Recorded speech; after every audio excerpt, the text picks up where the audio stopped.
Livro do profeta Joel, capítulo 2, leremos dos versos,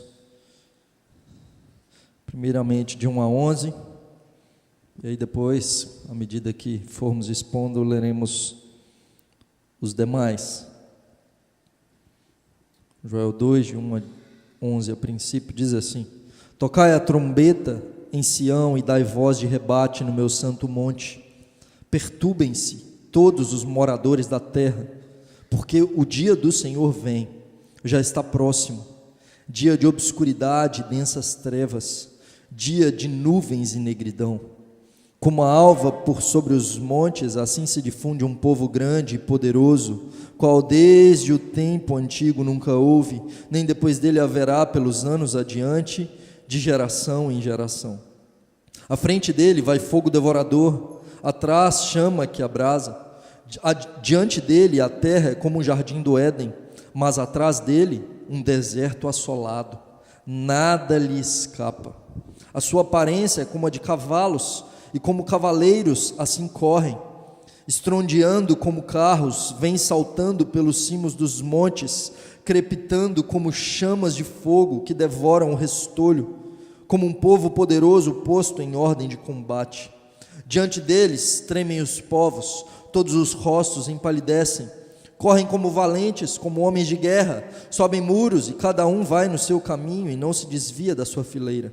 Não empurram uns aos outros, cada um segue o seu rumo, arremetem contra as lanças e não se detêm no seu caminho. Assaltam a cidade, correm pelos muros, sobem às casas, pelas janelas entram como ladrão. Diante deles treme a terra e os céus se abalam. O sol e a lua se escurecem, e as estrelas retiram o seu resplendor. O Senhor levanta a voz diante do seu exército, porque muitíssimo grande é o seu arraial, porque é poderoso quem executa as suas ordens. Sim, grande é o dia do Senhor e muito terrível. Quem o poderá suportar? Queridos, temos visto desde a semana passada sobre o livro do profeta Joel, um livro que é escrito em um contexto onde o povo havia se afastado da lei do Senhor. O povo havia virado as costas para Deus e naquele momento eles passaram por um período de crise onde uma peste de gafanhotos havia atingido a região de Judá. Toda a plantação foi destruída. 4 momentos de destruição dessas pragas que destruíram todos os alimentos do campo. Não havia mais sequer condições de haver culto a Deus, porque não havia manjares, não haviam cereais, não havia mosto, o vinho para a oferta de libação, não havia o produto da videira nem da oliveira, não havia azeite para a oferta de cereais e para a oferta de libação, que eram ofertas diárias no templo, de modo que havia cessado o serviço do templo. E cessar o serviço do templo significava que Deus havia abandonado o seu povo, porque eles haviam pecado contra ele. Então o profeta é levantado pelo Senhor para chamar o povo ao arrependimento. Ele olha para aquela praga de gafanhotos e diz: isso aqui não é simplesmente uma calamidade, isso aqui não é simplesmente algo que aconteceu terrível, que não tem nada a ver com a nossa vida. Isso aconteceu, está acontecendo conosco por causa do nosso pecado, porque Deus está se levantando contra nós. Então Deus levanta esse profeta para chamar o povo ao arrependimento. Conta-se a história de que Leonardo da Vinci, quando pintou o quadro A Santa Ceia, disse que ele levou vários anos para pintar esse quadro, e segundo dizem, ele procurava um modelo muito belo para que pudesse ser a inspiração para que ele pintasse Jesus, para que ele pintasse o Salvador, a face do Salvador. E ele vê então como cantor de um coral da igreja, um homem com traços nobres que chamam a atenção. Esse homem se chamava Pietro Bandinelli, e ele convida então para que ele fosse seu modelo, para poder pintar a face do Salvador. Então ele utiliza aquele rapaz como modelo, e alguns anos se passam, e ele ainda não havia terminado o quadro, e faltava a última pessoa do quadro, que era Judas. Então ele começa a andar nas ruas para procurar alguém que tivesse uma fisionomia ruim, alguém que tivesse com traços terríveis, para poder pintar Judas. E então ele encontra uma pessoa andando pelas ruas de Roma, ele encontra esse rosto, ele vê um homem sujo, esfarrapado, um mendigo, com uma expressão cabisbaixa, uma expressão até mesmo ameaçadora. E ele então chama aquele mendigo para ser o seu modelo, e quando ele contempla os traços do mendigo, e ele vai pintar, ele percebe que aquele homem era Pietro Bandinelli, o mesmo que havia sido modelo para pintar o Salvador. Contudo, o seu rosto angelical se transformou em o rosto de um bandido. O que houve com ele? Ele, por causa do pecado, ele se tornou um alcoólatra, um viciado, um jogador, ao longo desses anos.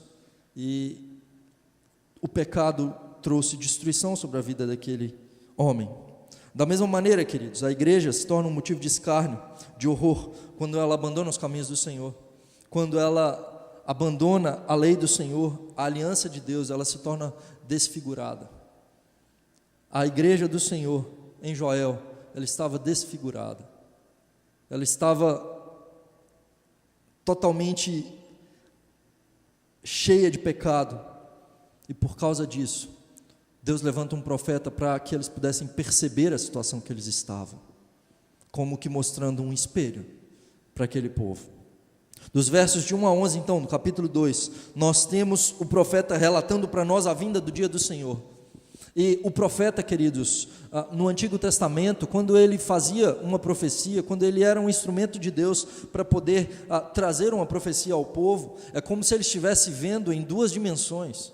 Porque ele não apenas vê aquela praga de gafanhotos, aquele exército vindo sobre a nação. Ele não apenas vê essa situação, mas ele vê algo além. Porque ele vê além do que os olhos podem ver. Ele enxerga aquela situação histórica naquele momento, mas ele também enxerga o dia do Senhor. Ele enxerga o dia da vinda do Senhor, o dia do juízo de Deus. E ele narra para nós dos versos de 1 até o verso 11. Ele não narra apenas a destruição dos gafanhotos, mas ele narra também a cena do juízo final. Uma cena que se torna algo militar, algo com proporções cósmicas. Não é simplesmente agora algo ali naquela região, ou relacionado apenas à agricultura, à economia local. Era algo terrível. Quando se toca a trombeta, veja o verso 1: tocai a trombeta em Sião, tocai o chofar. O chofar era o chifre de carneiro, que era tocado em um contexto de guerra. E aqui então nós temos essa trombeta sendo tocada, dando voz de rebate, para que os moradores da terra se perturbassem. Então esse chofar é tocado, dando alarme, no caso da invasão desse exército que vem contra a cidade. É o dia do juízo do Senhor. Eu estava tentando pensar o que seria para nós algo parecido com o toque do chofar, sabe? Porque naquele contexto, quando se toca o chofar, as mães já imediatamente pegam as suas crianças. Estado de emergência, estado de calamidade, algo que está acontecendo nesse momento no Ceará. As tropas foram para lá. E talvez algo parecido para nós é quando toca aquela musiquinha na televisão, né, de plantão da Globo. Quando toca aquela musiquinha, a gente sabe, a gente para, porque é algo muito, muito grave aconteceu, né? Caíram as torres gêmeas, aconteceu alguma coisa muito, muito terrível, porque para a programação no meio. Quando toca a trombeta, é chamando a atenção, e todos param, queridos. Eles não continuam fazendo o que estão fazendo. O que é diferente aqui? Deus toca a trombeta para que seu povo pudesse perceber a situação que eles estavam. Isso não acontece em Sodoma e Gomorra. Semana passada, na introdução, ouvimos sobre o vulcão Vesúvio, que destruiu toda a cidade de Pompeia. O juízo viria sobre aquela cidade, o juízo vem sobre Sodoma e Gomorra, milhares de pessoas são mortas, mas eles sequer estavam esperando isso. Eles estavam vivendo normalmente o último dia de suas vidas, na prática do pecado, virando as costas para o Senhor, e sequer se davam conta disso. Israel estava dessa maneira, mas agora a trombeta é tocada, e agora eles percebem que o dia do juízo havia chegado, queridos. Algo terrível para alguém que está afastado do Senhor, para alguém que percebe a gravidade da quebra da aliança, porque o serviço do templo foi cessado, e agora, no Monte Sião, no santo monte do Senhor, os sacerdotes são chamados a soar esse alarme, porque os habitantes da terra agora quebraram a lei do Senhor, e eles se perturbam diante dos acontecimentos descritos. O texto então começa a narrar esse dia de juízo do Senhor. Ele diz que é um dia de escuridade, de densas trevas, dia de nuvens e negridão. Então ele mostra de fato como que vem o enxame dos gafanhotos, mas como que o dia do Senhor será muito pior, porque o enxame dos gafanhotos tornavam o céu como noite, porque eram tantos, milhões de gafanhotos que cobriam todo o céu, e viravam trevas terríveis. Agora o exército do Senhor vem, e diz o texto, e veja como ele narra de forma muito detalhista, porque ele diz: na frente é como um jardim, e atrás um deserto assolado. O que quer dizer isso? Ele vai passando, e por onde ele passa, tudo que tem vida, tudo que é produtivo, tudo que é belo, é completamente destruído. Vem o dia do juízo, e nada vai lhe escapar, diz o texto. Então ele passa a narrar a aparência desse exército, como a de cavalos, como cavaleiros, eles estrondam como carros, saltando pelos cimos dos montes. Você lembra que cantávamos, teve uma época na igreja que o pessoal cantava uma música, ele vem saltando pelos montes, né? Não é uma imagem muito boa, querido. O pessoal cantava essa música animada ainda, né? Ele vem saltando pelos montes, né? Nos seus olhos há fogo e tal. De fato, ele vem saltando pelos cimos dos montes, mas é o dia do juízo.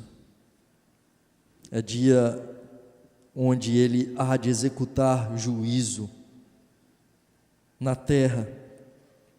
E ele mostra então como que a terra se manifesta diante do dia do Senhor. Que esse dia virá, queridos. Esse dia virá. É certo que esse dia virá. O dia que o Senhor há de destruir todo o mal. Dia de trevas e de escuridão. Verso 10, diante deles treme a terra, os céus se abalam, o sol e a lua se escurecem, e as estrelas retiram o seu resplendor. Quem poderá suportar esse dia? O dia do Senhor. O que Joel não narra no livro é que esse dia viria em duas etapas. O dia do Senhor viria em dois momentos. O profeta, ele vê como que um panorama, e é como se estivéssemos vendo no horizonte dois grandes montes. Quando olhamos dois grandes montes no horizonte, parece que eles estão lado a lado, certo?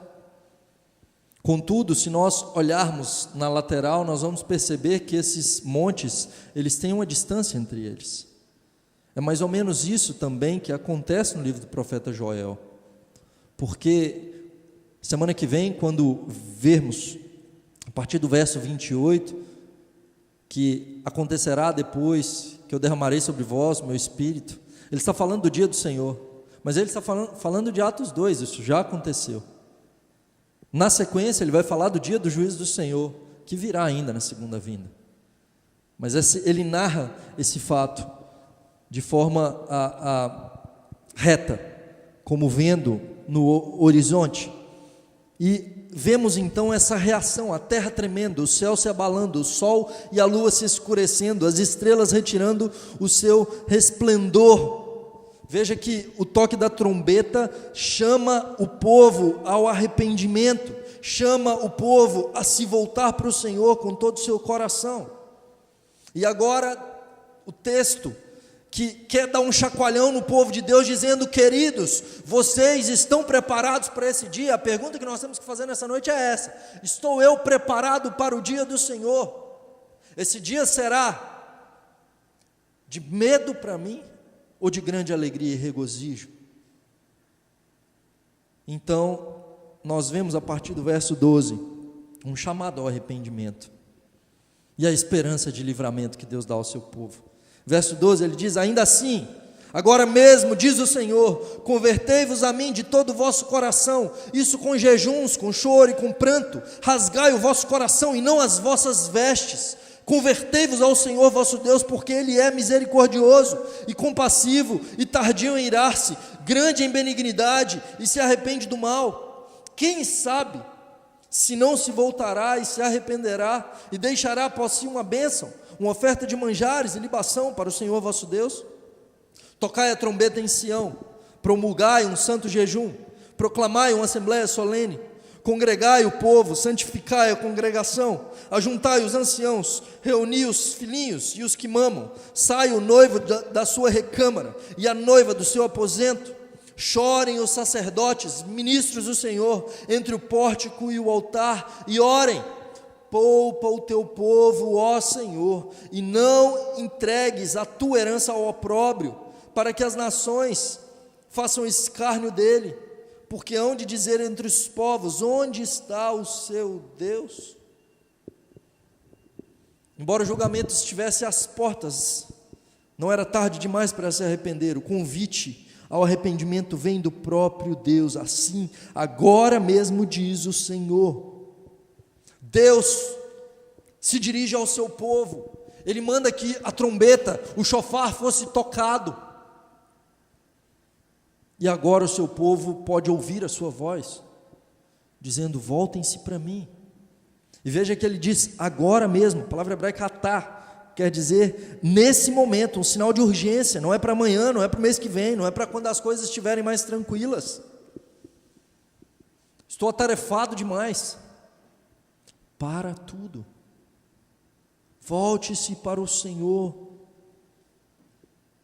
Não sejam como Sodoma e Gomorra, que se davam em casamento, que estavam em festa, quando o dia do juízo veio sobre eles, e não tiveram tempo para buscar a Deus e serem salvos da destruição iminente. Nínive se veste de pano de saco e cinzas, se volta para o Senhor. Então no verso 13 ele diz, no verso 12 ainda ele diz: convertei-vos a mim, se voltem para mim. A palavra converter aqui é se voltar. Por quê? Porque o povo havia abandonado a aliança do Senhor, havia se desviado. Se voltem para mim. E não é uma volta meramente de cumprir a lei. Veja que é uma volta que diz respeito ao coração, porque o desejo de Deus para mim e para você não é de uma religião exterior, mas do coração. O livro de Deuteronômio vai tratar disso, porque o resumo da lei é amar ao Senhor de todo o coração, de toda a alma, de todo o entendimento. Não se trata de cumprir a lei, mas de amar ao Senhor. Então convertam-se a mim de todo o vosso coração.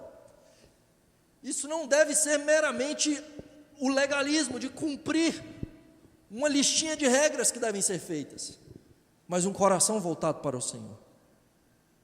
Mas um coração voltado para o Senhor se manifesta externamente em atos de piedade, com jejuns, com choro e com pranto.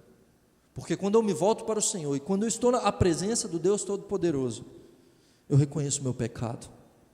Eu tenho um coração quebrantado, um coração contrito perante o Senhor. Então ele diz: rasgai o vosso coração. Era muito comum, em um contexto de calamidade, tocou a trombeta, o povo rasgava as vestes. Só que, como era um costume, isso podia ser meramente uma atitude mecânica. O que eu tenho que fazer então para que eu seja liberto dessa situação? Vou rasgar as minhas vestes. É isso que aconteceu quando o exército assírio estava às portas de Judá, de Jerusalém, quando Senaqueribe estava às portas para poder destruir a nação. Então Ezequias e todo o povo, eles rasgam as suas vestes, eles jejuam perante o Senhor, eles buscam a face do Senhor, e Deus ouve a voz do seu povo, vê a afronta de Rabsaque, comandante do exército de Senaqueribe, que dizia que eles iriam beber da própria urina, comer das próprias fezes, porque eles fariam o cerco, e eles ficariam sem comida, e eles teriam que se render, e era um povo cruel, que mataria todos os homens de guerra, estupraria todas as mulheres, escravizariam todas as crianças. O povo se volta para o Senhor com todo o seu coração, e Deus ouve o pranto daquele povo, e diz o texto bíblico que Israel não teve que lutar, porque o anjo do Senhor naquela noite foi à frente do seu povo, e 185.000 assírios foram mortos.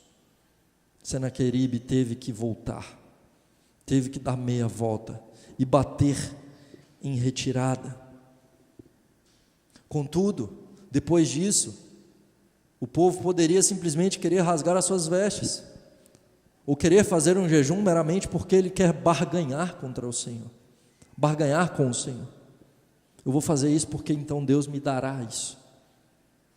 É disso que se trata o livro de Oséias, quando diz: prossigamos e sigamos, continuemos buscando a face do Senhor, porque Ele nos despedaçou, mas Ele vai nos sarar. Ele fez a ferida e Ele vai ligar essa ferida, e ao terceiro dia Ele vai nos revigorar. E a gente olha para esse texto e fala: que texto bonito, foi motivo até de música, né? Tem até música desse texto. Contudo, o texto não está falando de algo bom, porque logo em seguida o Senhor repreende Israel dizendo: o que eu vou fazer com vocês? Porque o coração de vocês, ele é dúbio. Vocês se voltam para mim por um período de tempo, mas não porque vocês me desejam, mas sim porque vocês querem o livramento, e logo vocês viram as costas para mim. E é isso que o Senhor está falando. Ele diz: não se voltem para mim simplesmente porque vocês temem a destruição. Não se voltem para mim por idolatria, por medo. Se voltem para mim, rasguem o coração de vocês, desejem a mim, modifiquem de fato a atitude de vocês e olhem para mim. Então o profeta passa a narrar sobre o caráter de Deus, os atributos de Deus, e ele diz: porque Ele é misericordioso, se convertam ao Senhor, se voltem ao Senhor com todo o vosso coração, quebrantem o seu coração, se arrependam diante dEle, porque o Senhor, e veja aqui, Yahvé, tudo em caixa alta, Senhor, Yahvé, o nome de Deus, o Deus de Abraão, de Isaque e de Jacó, o Deus que elegeu Abraão, o tirou da terra de Ur dos caldeus, lhe prometeu uma descendência numerosa como as estrelas dos céus, lhe prometeu a terra prometida. O Deus que promete e cumpre, o Deus que tem uma aliança com o seu povo e que é fiel, o Senhor, e o Senhor é o vosso Deus, e o vosso Deus é misericordioso. Ele utiliza algumas palavras aqui, e ele usa duas palavras na sequência que rimam. Ele diz que ele é misericordioso e compassivo. Elas rimam no hebraico. No português não deu para rimar. Seria Hanun e Rahum. Hanun e Rahum. Hanun, gracioso, o Deus que ouve o choro do oprimido. Esse atributo é relacionado somente a Deus nas Escrituras. E Rahum, que é sempre relacionado à compaixão de Deus, ele é compassivo para com o seu povo. Então veja que Deus, ele olha para nós com misericórdia, com compaixão. O olhar de Deus para nós não é um olhar meramente de ira, querendo nos destruir ou nos punir. Ele quer nos corrigir, Ele quer o nosso bem, Ele quer de fato que nós nos voltemos para Ele. Ele é tardio em irar-se. A palavra que ele usa aqui, arek, significa ser longo, comprido, paciente. Ele é tardio em irar-se. Uma palavra sinônima disso no Novo Testamento seria longânimo. Ele é tardio em irar-se e grande em benignidade. Hav Hesed. Hav muito. Hesed, o amor leal de Deus. Hesed, a palavra hebraica mais importante do Antigo Testamento. Tenha ela de cor. Mais importante que Shalom. Yahvé não, que é o nome de Deus, né?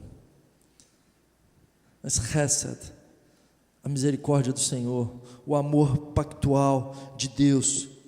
Lamentações capítulo 3, Jeremias fala sobre essa Hesed do Senhor, porque as misericórdias, a Hesed do Senhor se renovam a cada manhã, elas não têm fim, por causa delas que nós não somos destruídos, porque Deus, por sua misericórdia, decidiu nos salvar, enviar seu Filho para morrer no nosso lugar, porque Ele teve compaixão de nós, porque Ele nos amou, e decidiu cumprir a lei no nosso lugar. Então ele usa uma palavra, Naham, quer dizer, ele se arrepende do mal. E isso aqui se chama antropopatismo.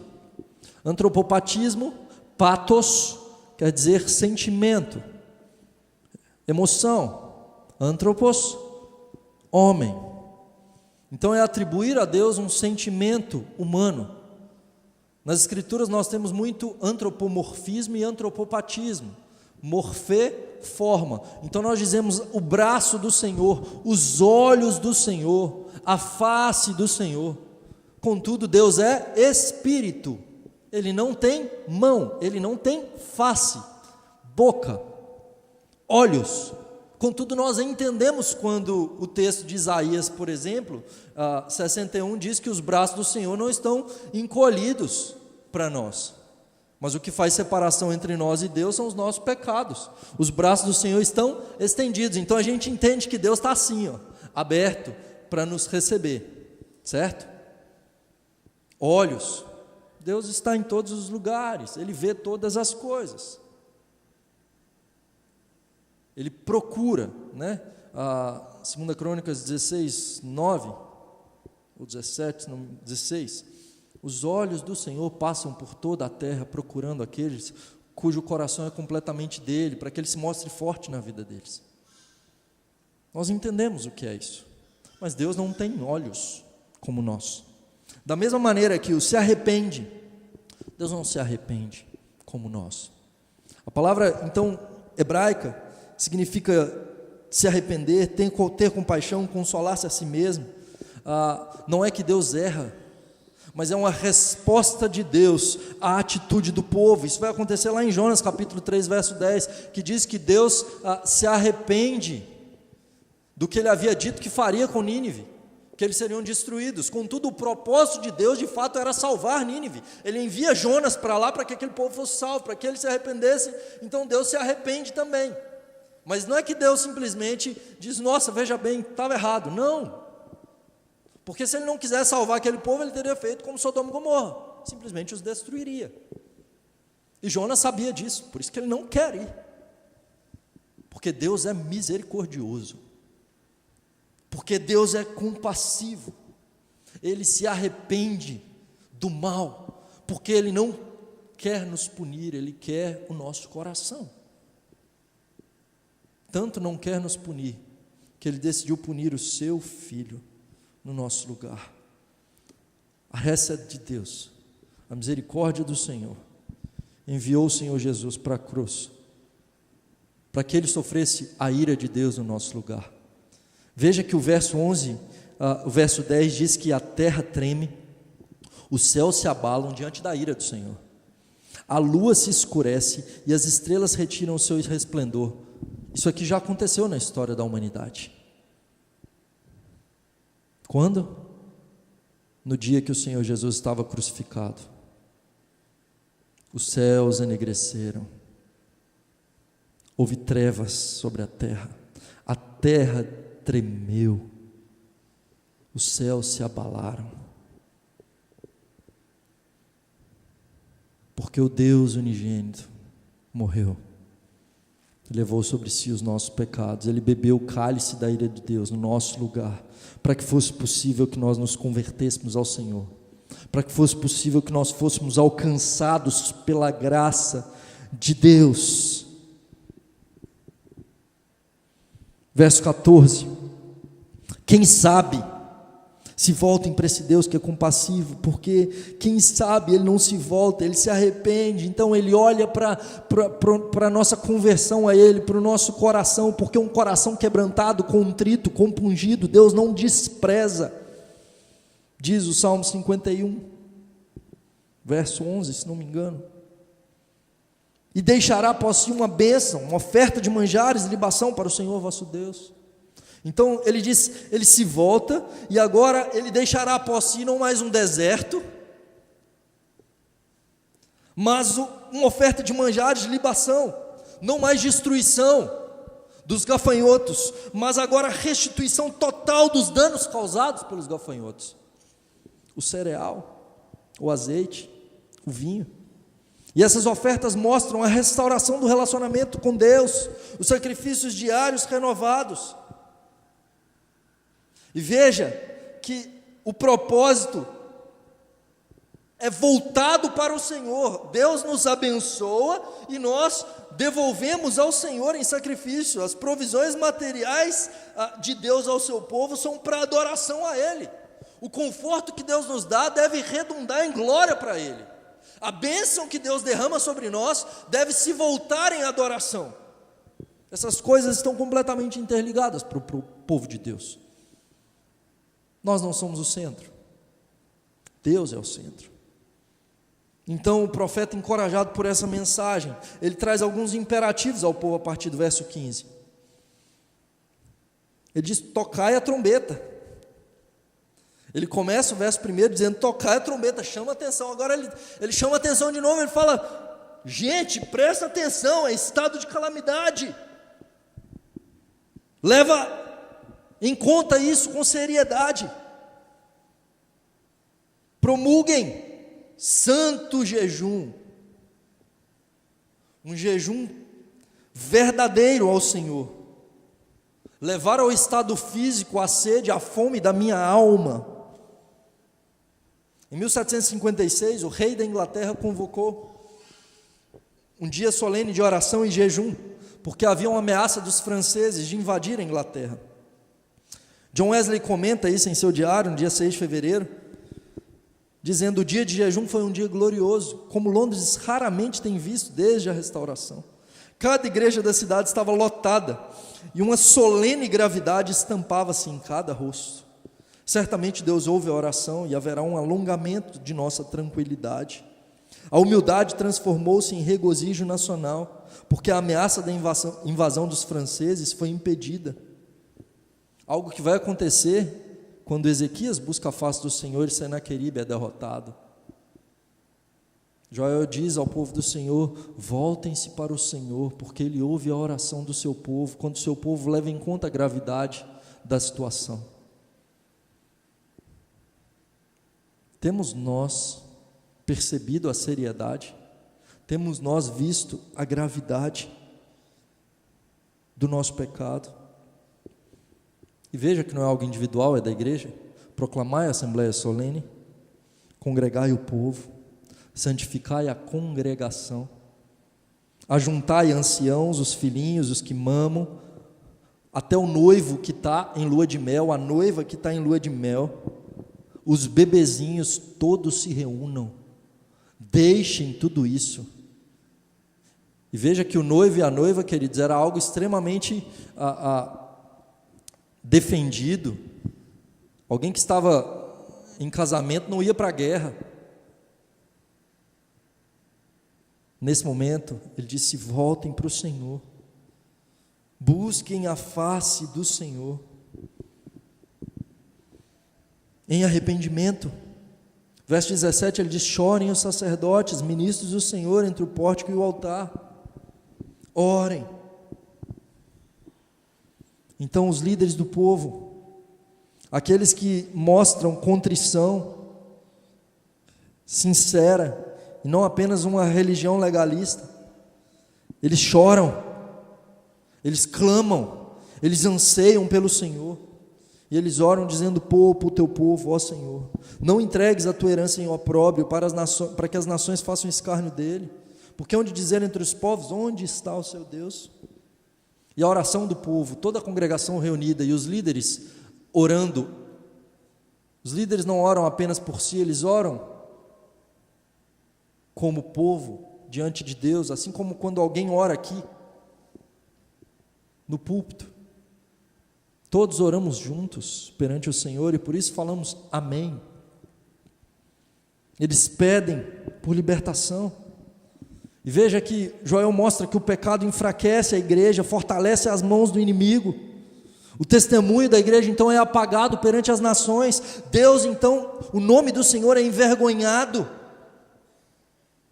E o povo de Deus sofre, fica desfigurado. E nesse momento então nós somos chamados a clamar ao Senhor, não fiados nos nossos méritos, mas no caráter longânimo, benigno, misericordioso do Deus da aliança.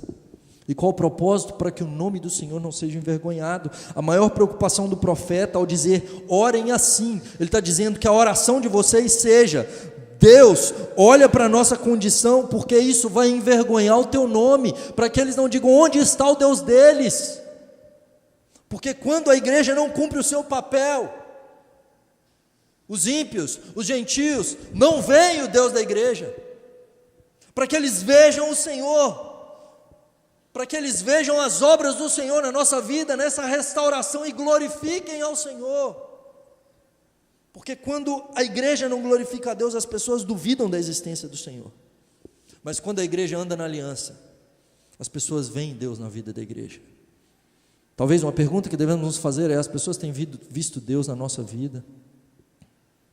Os nossos familiares, os nossos vizinhos, as pessoas que nos rodeiam. Possamos nos voltar ao Senhor e rasgar o nosso coração, queridos. Vivemos dias difíceis. A nossa igreja precisa se voltar ao Senhor. Não podemos ter vaidades, divisões, facções, busca pelo que eu quero, do jeito que eu quero. Mas tudo se trata da glória do Senhor. E que o nosso coração se volte para Ele. Que a nossa vida glorifique a Ele, que possamos entender isso. Vamos orar.